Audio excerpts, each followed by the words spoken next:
You're watching TCTV News, your only source for news and entertainment on campus. Hello, this is CBL, and this is Lene Jackson, and I'm Benjamin Montazzi. We're going to start off the show today. We have some sad news, actually. Today is our final show of the semester. Teardrops. But we're going to end off strong, and we're going to start off with it coming to Thanksgiving break. And Lene, what are some things that you are excited about Thanksgiving? Sadly, I'm more excited for the food rather than seeing family. That's a given. But I mean, I'm very excited for the food. There's, oh my gosh, my mom's green bean casserole. I'm so excited. Like, teal food's great and all, but I mean, home cooked food, come on. You can't get any better than that. It fills your stomach up too. 100%. What about you? Well, this year I'm excited about. I'm having Thanksgiving at my fiance's house, so I'm excited to see the rest of her family and have Thanksgiving with her. And yeah, so that's pretty exciting. Yes, newly engaged. Yes, Congratulations. yes. You know, she put a ring on it. You know, but what are some traditions that you usually do? Well, last year we actually went to my brother and sister-in-law's house and had Thanksgiving with them for the first time. And my mom came up with this idea of getting a tree branch that kind of like looks like a tree, but much smaller, obviously. And then we got those fake leaves that you can buy at Walmart or something, and you can write on them and whatnot. And so she brought a bunch of those, and whenever we thought of something that we were thankful for, we would just write it on the leaf and kind of tape it onto the tree. So it's kind of like a little Thanksgiving tree, I guess. That's creative. I like that idea. Yeah, so I thought it was really neat, and you get to see everything that people are thankful for, and you see like family, friends, or like even the turkey and food. That sounds wonderful. Yeah. Do you have any traditions? Or? Not really. I mean, it's kind of like a general tradition. Usually, like after my blooded family have Thanksgiving, we usually go to my aunt's house, and usually all of us get together and just have another Thanksgiving dinner. Two times Thanksgiving food in one day, I'm okay with that. Yeah, leftovers are always good too. But in my house, it's always gone the next day. Oh, right. Three brothers, you know, it's all gone. Oh, I understand that. I grew up with three brothers as well, and they all eat a lot. Yeah. So with it being Thanksgiving, we always got to talk about Christmas. Okay, right after Halloween, they always start off Christmas. They forget Thanksgiving. Like but you gotta give it though. There's no Thanksgiving movies. They're all Christmas. How do you feel about that? That's true. There are some Thanksgiving movies. They're obviously not as popular as the Christmas movies, and just like ABC Family is starting their Christmas movie series on Sunday, which is before Thanksgiving. So it's kind of like, can we just please have Thanksgiving first before we start into a different holiday? But I mean, with the snow and everything, everybody's excited for Christmas to come around, and the gifts and the presents and all the decorations and whatnot. But fall's pretty, and I think Thanksgiving is a big, I don't know, celebration of fall, kind of. Yeah. And it's got a lot of traditions of its own, but everybody just focuses on Christmas right away after Halloween. So, shouldn't you be thankful for Thanksgiving? Exactly. Like, you know what I mean? Like, don't people were like, and then they have Black Friday like the day after Thanksgiving, or actually it's on Thanksgiving. Yeah. It's like 6 o'clock. Like, oh, let's go eat now. Let's go shop. Exactly. Like, you know? People are starting their sales at 6 o'clock on Thanksgiving Day, and it's like, why are we sitting down to this dinner and then all of a sudden like, oh, let's get out the door and get those sales? Like, It takes away from that quality family time. Exactly. And you don't get that, like you get it at Christmas, but there's a lot of other things, like you gotta buy the presents, you gotta put up decorations, but Thanksgiving you just sit around the table with a nice big homemade meal and just like fellowship with your family and chill and relax, watch the parade. There's a parade. Is there a parade? Yeah, Thanksgiving parade. Okay. Yeah, okay. And, you know, and just relax, but back then it used to be like Black Friday would be like the morning. So like you would eat enjoy time with your family. Then you fall asleep, and you're like, okay, it's midnight. Let's start planning. That's what we used to do. We used to like map out where we gotta get our stuff, and exactly. you know, and that's how it used to be. But now it's like you're more rushing. And another thing I'd like to add, I know we've been saying about Christmas, but I have to admit, I've been watching me and my fiance have been watching Hallmark movies for the past month. So, and they're Christmas movies. So, but they're so good. But the thing is, so after Thanksgiving, we're going to be watching all the Hallmark that we already seen. So. Exactly, watch them all over again. But they're so good, though. That's my rant. But so I think that's it for Thanksgiving segment. We're going to head to break, and we'll be right back.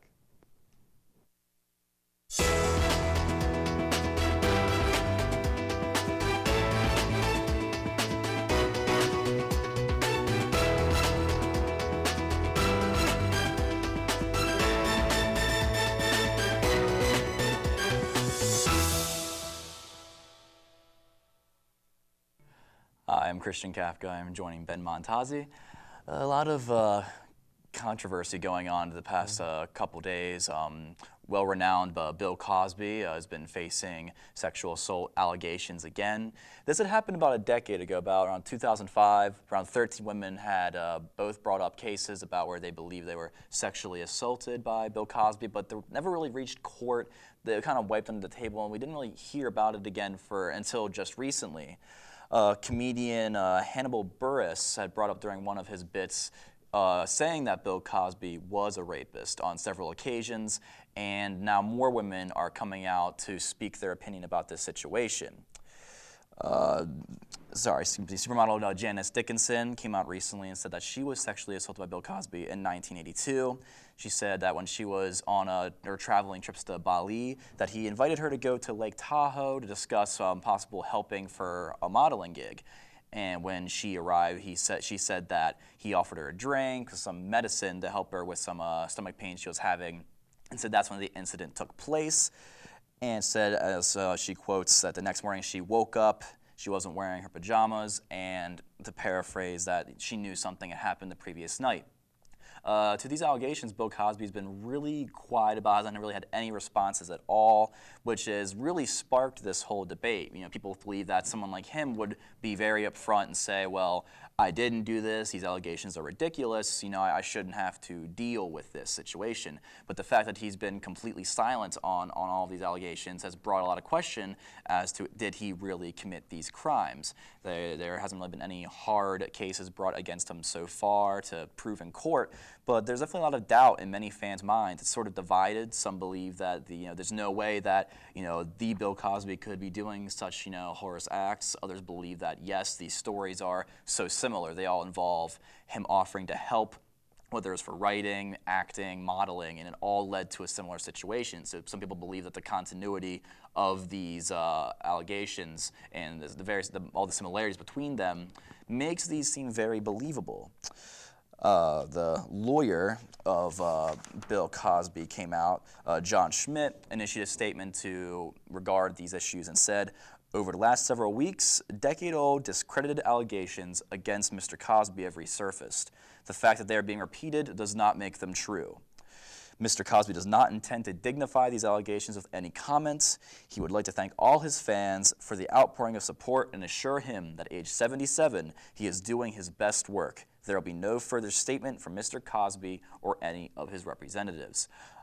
Ben, looking at a man who's had so much success in his career, even if these allegations, either they do not prove to be true or there's just not enough evidence to go forward, does this take a large hit at his legacy? I think it just all depends. It all depends on how far the allegations go to. Like if it's people just talking and saying that what he did, then I don't think it will hurt his legacy. If it does go to court and stuff blows up, you know what I mean? Yeah. Then I think that would hurt his legacy. But if it is as it is right now, then no, I don't think so. But Bill Cosby, I really don't think he's going to speak up. I just don't think. He says he's very open, or not open, but he's very expresses his opinion a lot. And Yeah. but this, I think he'll just lay low and just let things roll by. Dickinson said that she tried to write about this assault in her 2002 autobiography, No Lifeguard Duty, The Accidental Life of the World's First Supermodel, but she claims that when she submitted a draft with her full story, that his attorneys actually pressured her to remove any of those fine details to keep the story under wraps. Mark Whitaker, author of The Cosby, His Life and Times, he said that he didn't feel comfortable putting any of these allegations as well into his story, saying, either I was going to have to report everything that was on the record, which could have taken a lot of time in the book, or I wasn't going to go down that road, and I made a choice to not go down that road. He admitted that he didn't talk to the woman who accused Cosby of these sexual assault charges. He said these stories did not meet my standard for what I could responsibly report. Moving on, Tracy Morgan, as we all know, several months ago, he was involved in a car accident involving a Walmart truck that had hit his limousine, and it has been told by his attorney, Benedict Morelli, that he has now suffered, been proven to suffer some brain damage, and that he may not be the same. If he would, it would take several years. When you have a traumatic brain injury, it takes a very long time to find out how you're going to do and how much you're going to recover, as he was saying. You just don't know, so that's where he is. He's still fighting and trying to live his life at the same time and trying to get better. And he's just not better. We're hoping and praying to get him back to where he was, but the jury's out. The driver for the Walmart truck was Kevin Roper, and apparently he was overworked, as they're saying. He had been awake for longer than 24 hours, which Walmart's always been one of those companies that's been questioned for how they treat their employees, how much they overwork their employees. And they actually, in this case, because they're going to get suit brought against them, their defense, they're trying to say that this was actually on Tracy Morgan and the people in the limo's fault, saying that if due to their negligence of not wearing seatbelts, that is the cause of their injuries. It's not the fault of the driver who struck their limousine, so that they should not be responsible for paying for it. And since it was a third party as the driver, they do not owe anything to take cover for Tracy Morgan's damages. To this, Tracy Morgan replied, "After I heard what Walmart said in court, I thought I had to speak out. I can't believe Walmart is blaming me for an accident that they caused. My friends and I were doing nothing wrong. I want to my fans for sticking with me during this difficult time. I love you all. I'm fighting hard every day to get back."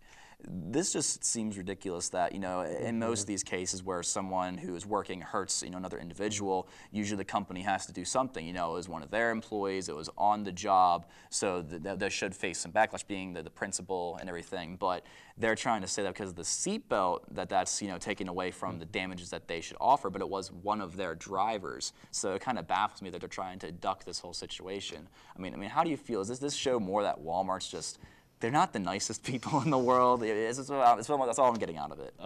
Yeah, Walmart is clearly trying to they're trying to avoid the situation. They're not going to. Walmart's at fault. It's not Tracy Morgan's.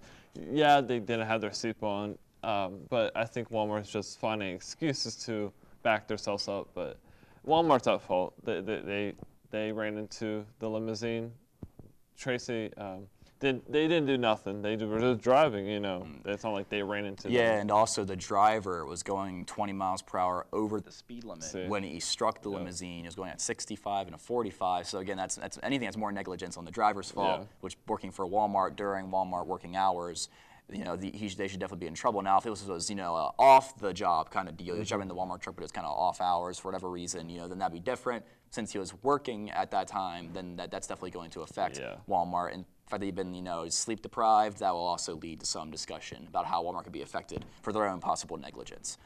When we get back, we have a lot of sports news to talk about, so we'll see you in a few minutes.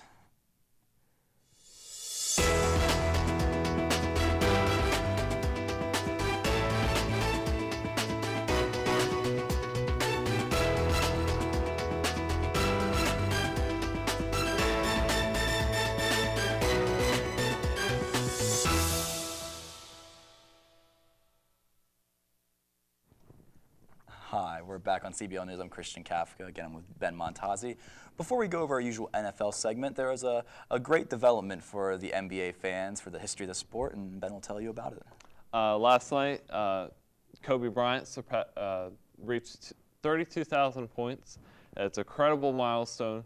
They went against the the Atlanta Hawks, and the score was 114 to 109. The Lakers are now 2-9, I'm pretty sure, and they're at a rough start, but for Kobe Bryant, it's a pretty good start for his season. He ranks right now. He ranks 4th on the all-time list at 32,001 points. But he is coming up on Michael Jordan on 32,292 points. Kobe's going to pass Michael Jordan this season. And people even ask, can he go as far as Karl Marlin? He's at 36,000 points, but that's if Kobe stays for a couple more years in the NBA. But we'll see. As of right now, though, he's a current leader in the NBA with averaging 27.4 points a game, and second place is LeBron with 27.1. Now, LeBron James is 24th in the all-time ranking right now at 23,414 points. Just real quick, Christian, do you think where LeBron's at right now, ranked 24th, and Kobe's at 4th, do you think LeBron will ever get to where Kobe's at? I think he definitely can. I mean, looking at LeBron, as we saw with there's a Miami conspiracy about how he wanted to lose weight to preserve his body and all of that. But, he's a guy who takes care of his body better than any athlete in the sport. He's right up top there. I believe with his, discipline, if his, his dieting, his exercising, everything, with the shape he stays in, which is, it's amazing, the feat that he's able to pull with that. I think he could definitely approach it. I'm not saying he'll necessarily beat it, but I think he could definitely come close, and he could surpass. I mean, he's someone I think who can still see averaging 20+ points, later in his years, even when he's out of his prime, just with, his IQ for the, for the game and for, his the fitness that he's able to keep and everything. I think he can definitely come close to that. He'll definitely break top 5. I agree. And Kobe, takes all those shots, so that helps too to get his points. Well, he's the leader in that NBA, so what do you think? Yeah. That didn't surprise me. So, but it's great to see that Kobe's still making records, and I hope he does pass Michael Jordan. And I hope Even for a Bulls fan to say that. Even a Bulls, yeah, I know, but I like to see people, pass Michael Jordan a couple records here and there. Yeah, so even though Michael Jordan's still the best player ever. Of but, course. Oh, yeah. That's a different story. That's but a whole different topic. Really quickly to go over, there's updates on the Adrian Peterson case. He was going to file for appeal, and he ended up losing the appeal. He will not be able to try to testify again for reinstatement until after, I believe it's April 25th of this next coming year. He said that he truly regretted the incident, but Roger Goodell didn't believe that he really was taking his actions seriously. Because after he said he regretted the incident, Peterson then said, I stand here to take full responsibility for my actions, but that I can't excuse the league's refusal to be fair. Because in a lot of southern states, the idea of the discipline is different than, mainly the northern states. So he doesn't believe that this is really something that should be punished, as he was raised that way. But no one else took a liking to that, and Roger Goodell responded saying that the well-being of your children is of paramount concern. We are unaware of any effort on your part to acknowledge the seriousness of your conduct and your responsibility to demonstrate a genuine commitment to change. While an adult may have a number of options when confronted with abuse, to flee, to fight, or back, or to seek help from law enforcement, none of these options is realistically available to a 4-year-old child. So Peterson again lost the plea. He'll probably be back in the NFL next season, but he's definitely not going to return for this one. All right, for a brief recap of some of the highlight games of last week, on Thursday, Miami and Buffalo played in a game which really put them in a position for a wild card spot.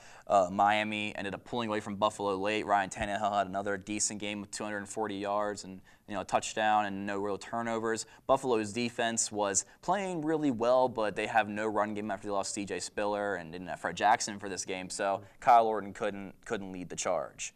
Houston beat Cleveland in the dog pound with Ryan Mallett starting a quarterback for his first game starting. It was the battle of the backup Brady quarterback bowl, between Hoyer and Mallett. And the Browns offense just had nothing going. They couldn't run the ball, which has been the story for most of the season. Hoyer only completed, I think, like 20 and change out of 50 passes. He threw for over 300 yards, and not all of it was his fault. There was many drops by receivers, but just inefficient all around. The Browns defense played well, but you gotta do better. You gotta do something on offense. Your defense is just gonna get worn out. J.J. Watt caught a touchdown on a fade route. That was pretty fun to see. And in Cleveland also, in recent news, released Ben Tate. So now it's going to be the rookie running backs Terrence West and Isaiah Crowell carrying the load. Kansas City beat Seattle, and that was a very interesting game to watch. Kansas City again playing for the division as well. They were able to outmuscle Seattle. Jamal Charles ran for 159 yards against that vaunted Seattle defense. Not enough offense from Russell Wilson. He only threw for 178 yards. Their leading receiver, Jermaine Kearse, only had 54 yards. Seattle just doesn't look like the same team they were last season. Atlanta and Carolina. Now this was a game that was horrible to watch because it was so many miscues on both sides. Atlanta pulled out 19-17. That's not a score you see that often. And Atlanta now sits on top of the division after New Orleans lost to Cincinnati with a 4-6 record. I'm at a loss for words on that account.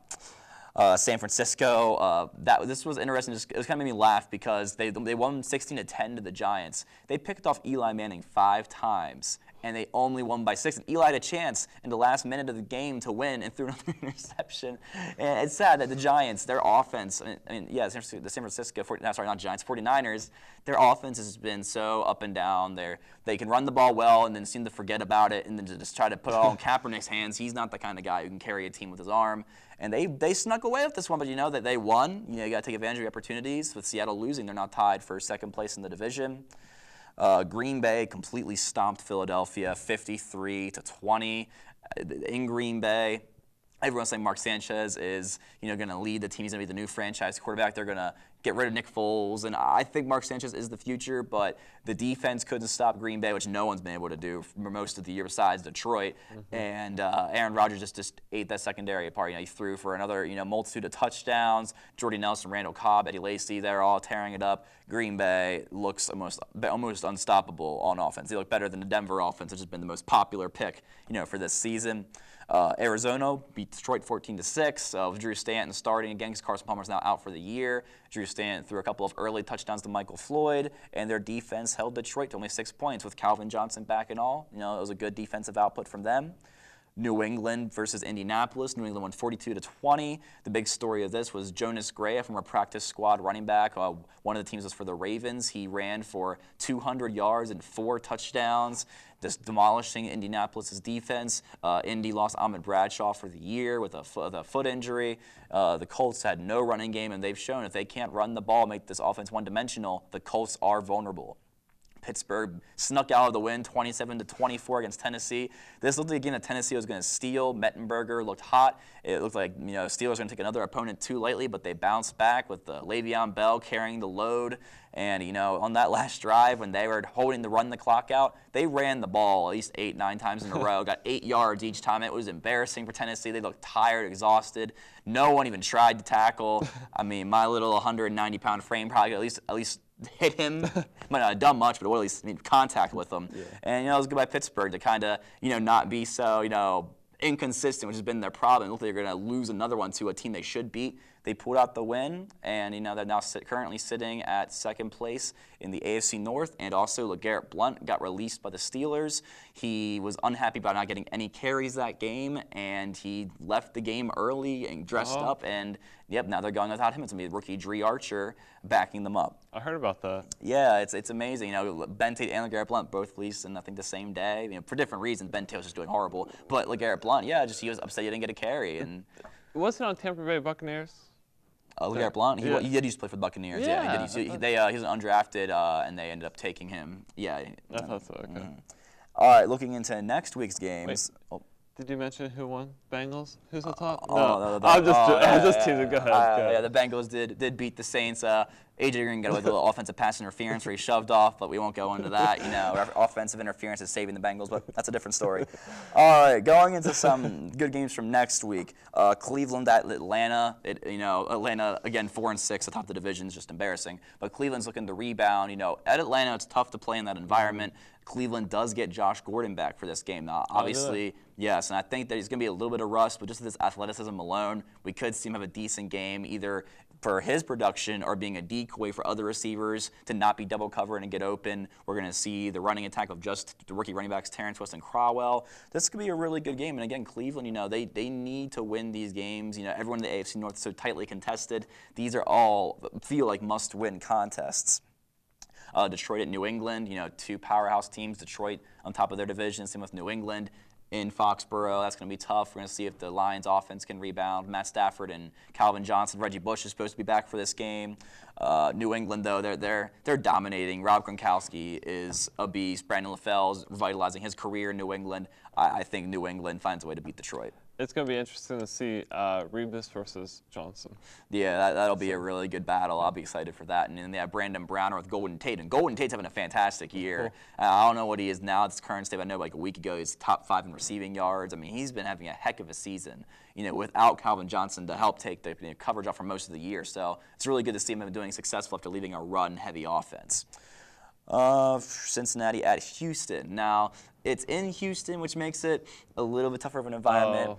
They do get Arian Foster back for this game for Houston. They also, Alfred Blue just came off of a 100-plus yard performance. Andre Johnson's healthy. Rookie second-year player DeAndre Hopkins against Cincinnati's defense, which has suffered injuries. I don't know if Leon Hall is going to play for this game. I mean, it's going to be a good game. Cincinnati's had a lot of injuries, been able to persevere and make it through.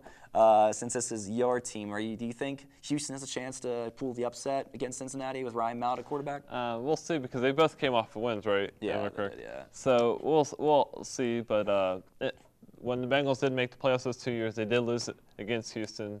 So maybe this is like a redemption for the Bengals. Yeah. And we'll see. It's going to be a good matchup. And another big game, Arizona at Seattle. Now, last season, if you guys remember, Arizona was the only team to beat Seattle in Seattle with the 12th man. Now, that was with Carson Palmer as quarterback. That was not with Drew Stanton. But Drew Stanton's been having a pretty decent year. Completion percentage is a little bit low, but, he's been efficient, hasn't turned the ball over much, been throwing several touchdowns.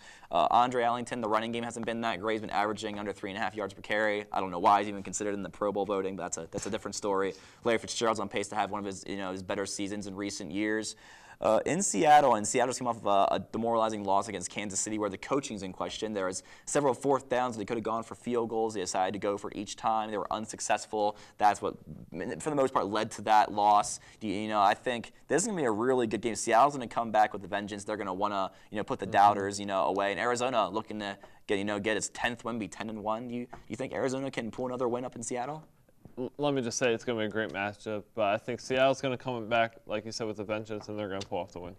Yeah, I mean, Arizona's had one of the worst pass defenses this season, which is ironic because they have Patrick Peterson, who I think is one of the best corners, Antonio Cromartie, Tyrann Mathieu at safety. But the Seattle Seahawks have one of the worst passing attacks. There's not, I guess, really too much to worry about with that secondary. And the Cardinals have a decent run defense. I think the Cardinals are actually going to handle the Seattle Seahawks pretty well. I say by at least 10 points. Who's home? It's Seattle. It's at home. So I still think Arizona. I think they're going to win by at least 10. I think they're going to, definitely make people believe because everyone's still thinking Denver, New England, and they're all, and Arizona isn't getting the credit. I think Arizona's going to get a convincing win in Seattle. All right, Miami at Denver. Now this, I would definitely say, Denver's got this in the bag in Denver, and that's what I'd normally say. But they lost to St. Louis last week, which I thought was, kind of funny. But they lost 22-9 to a team that, it has a good defense, but Sam Bradford's been hurt every year. They never have a good offense because of that. And St. Louis just stomped them. Now Julius Thomas got knocked out of that game with, I believe, an ankle issue. Emmanuel Sanders had a bone-jarring hit to the head that, get concussed, and we don't know if he'll be back. And it's, several injuries occurring and Monte Ball, the running back for Denver, also hurt in his first game back from action in several weeks. Miami's been a decent team, as I said. Ryan Tannehill, who I still don't believe in. Sorry, Dolphins fans, I don't trust Ryan Tannehill. I think he's just having a good stretch, but their running game's been decent. They have one of the best defenses in football, which I think is really great to see. Do you think Miami has a chance to go to Denver and give them back-to-back losses? I mean, I find it's tough to do. I really, for my Ravens, hope Miami loses, but I don't know, Miami's not a bad team this year. I think they could at least make it a close game for sure. They can make it a good game, and where it's not going to be like a blowout game where Denver's going to take off. But Miami's going to give Denver a challenge. So. Yeah, and especially if they don't have Emmanuel Sanders or Julius Thomas. I mean, they still have Wes Welker. He hasn't been that great this year. Maybe age is finally catching up to him and all the injuries. But Emmanuel Sanders has had a heck of a season with them. You know, him would be a big loss. Same with Julius Thomas. He's top 3 tight end in football in my mind. So we'll have to see what the injuries play up and see who all suits up for that game. Dallas at New York, you know, these are usually good matchups to watch. You know, this is one of the best divisional matchups. They always have great games together. The Giants, again, coming off a loss where they threw 5 interceptions. They're still in the game. They have rookie sensation Odell Beckham at wide receiver. You know, I think, you know, in New York, this could be a good contest that, you know, I think that this could be closer than people think. I mean, it's in New York. The Giants, you know, they've shown the propensity to be a good team. They have Rashad Jennings back at running back. Their defense has been a little iffy, but, you know, I think the Giants, against a very talented Cowboys team, they could be looking to try to be a spoiler. You know, they're basically out of the playoff race, but they could be looking to try to knock the Dallas Cowboys out. You know, one of those revenge games, which just keep them out. It'll make us feel better about ourselves. You know, do you think the Giants could, you know, try for an upset here against Dallas in New York? It's going to be a good rival game, but I think Dallas will pull it off. And Eli Manning, last game he had, what, 5 interceptions, and that doesn't surprise me. No offense to Giants fan over there, but I think Dallas are going to pull out the win, and they're going to continue on to their winning ways. Oh, definitely. I don't see DeMarco Murray not getting 100 yards again this week. The guy is just a complete beast. And for the Monday night contest, Baltimore in New Orleans. New Orleans is known as a team that was, you know, in the Superdome was basically unbeatable, and they've shown weaknesses. I mean, Cincinnati said won in New Orleans. San Francisco won in a thriller in New Orleans. They don't seem like the same team this year, which is odd because, you know, Brandon Cooks, you know, broke his thumb against the Bengals, but they had a deep threat in Brandon Cooks. They had Jimmy Graham, Marquise Colston, Mark Ingram looks like the great running back they envisioned when drafting him out of Alabama, and their team just has fallen apart. And it's on both facets. The offense hasn't been consistent. The defense, you know, their top cornerback Keenan Lewis has been injured. The big guy, free safety signing Jarris Byrd, he's been out all year, and this doesn't seem like the same team. You know, Baltimore, and it's in New Orleans, but do you think New Orleans will lose another game in the Dome this Monday? Personal bias aside. No. Not being biased or anything. I'm not going to say who's win because I got a Baltimore fan right here, and I might not be back for another show. But I think it's going to be a battle of the quarterbacks. I really think Joe Flacco and Drew Brees are going to go at it. That's all. I think it's just going to be an offensive game. Yeah, I mean, we've shown recently, you know, the Ravens have played pretty well against New Orleans. Joe Flacco has been feasting on the NFC South. He's had his best games against this whole division. And the offense for the Ravens have been trying to get back on track. They've struggled the past few weeks. Coming out of the bye week, maybe they've put something together. I think this will be a close contest, but like you said, I think it could be, you know, a 30-27 contest. You know, I think the offenses could both flourish. The Ravens can look like a top 10 offense at times, and look like, you know, the worst offense. But you know, same with the Saints. So I think this will be a very good contest, and again, big playoff ramifications in this week's all these games. All these games have such huge playoff implications. It's going to be a great week of football. Well, that's all we have for CBL Talk Show. I'm Christian Kapka. This is Ben Montazzi. You guys have a great day.